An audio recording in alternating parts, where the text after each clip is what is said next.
এরপরে বললেন যে ব্যক্তি ইমানের সাথে সওয়াবের সাথে তারাবির সালাত আদায় করবে তার অতীতের গুনাহ সমস্ত ক্ষমা করে দেওয়া হবে। প্রায় মসজিদে, প্রত্যেকটি মসজিদে এশার সালাত জামাত সহকারে পড়ছে আর তারাবির সময় চলে যাচ্ছে। কেন যাচ্ছে? আপনি কি দেখাতে চাইছেন যে আমার নেকি অনেক বেশি হয়ে গেছে? কেন যাওয়া লাগবে?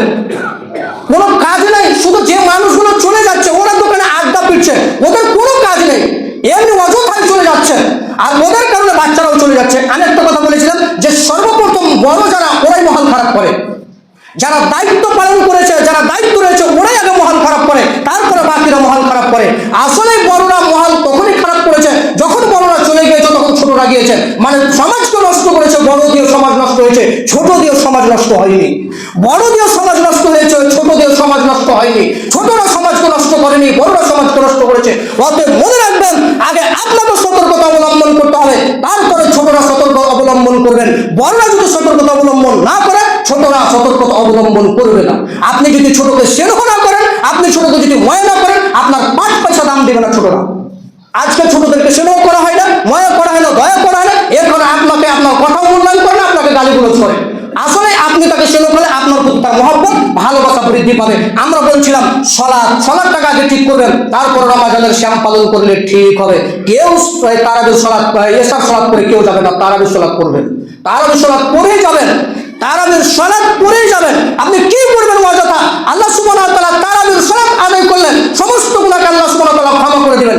আসলে রমাজান আর তারাবির সাথে কোনো সম্পর্ক না থাকলেও কোনো মানুষ যদি তারাবির সালাত না পড়ে, কোনো মানুষ যদি তারাবির সালাত না পড়ে, এরপর যদি রোজা রাখে, তাহলে রোজার স্বাদ অনুভবটা ঠিক মতো মানায় না। মনে হচ্ছে একটা খুব নেকি কমতি লাগছে, খুব পূর্ণ লাগে না। মানে রমাজানের শ্যামটাকে পূর্ণ মনে হচ্ছে না। কেন চলে যাচ্ছেন? অযথা নেকি কমিয়ে দিচ্ছেন, কেউ যাওয়ার চেষ্টা করবেন না। এরপরে আরেকটা হাদিস বলি সালাত ঠিক করার জন্য। আয়েশা রাদিয়াল্লাহু তাআলা আনহা বলেন, রাসূলুল্লাহ সাল্লাল্লাহু আলাইহি ওয়াসাল্লাম বলেছেন, লা ইয়াজালু কওমুন, এক শ্রেণীর মুসাল্লি সর্বদাই পিছনে থাকবে। লা ইয়াজালু কওমুন, এক শ্রেণীর মুসাল্লি ইয়াতাআখারুনা আনিস সাফিল আউয়াল, সামনকার কাতার ছেড়ে দিয়ে পিছনে থাকবে।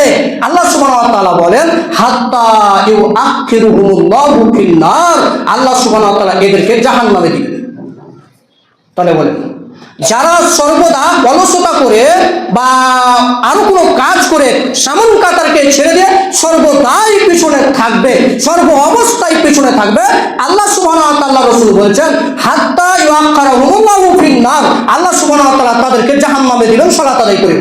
হাদিসটি পাওয়া যাবে আবু দাউদ, হাদিস নম্বর 679, হাদিসটি পাওয়া যাবে মিসকাত, হাদিস নম্বর 1104, হাদিসটি পাওয়া যাবে মুসলিম, হাদিস নম্বর 1010। অতএব হাদিস সার্চ করতে পারেন। যারা সর্বদাই পিছনে থাকবেন, অতএব সর্বদা পিছনে না থেকে প্রথমে তাকবীরে তাহরিমার সাথে প্রথম কাতারে আমরা সালাত আদায় করার চেষ্টা করব। আমরা তাকবীরে তাহরিমা ধরে সালাত আদায় করব এবং প্রথম কাতারে থেকে সালাত আদায় করব। অলসতা করে, গল্প গুজব করে আমরা পিছনে থাকবো না। আশা করি আমরা সকলেই প্রথম কাতারে আসবো, কেউ আমরা শেষে আসবো না। 2 থেকে 4 রাকাত ছুটে যাবে, এটা যাতে অভ্যাস আমরা পরিত্যাগ করবো। সকল মিলে আল্লাহুম্মা আমিন।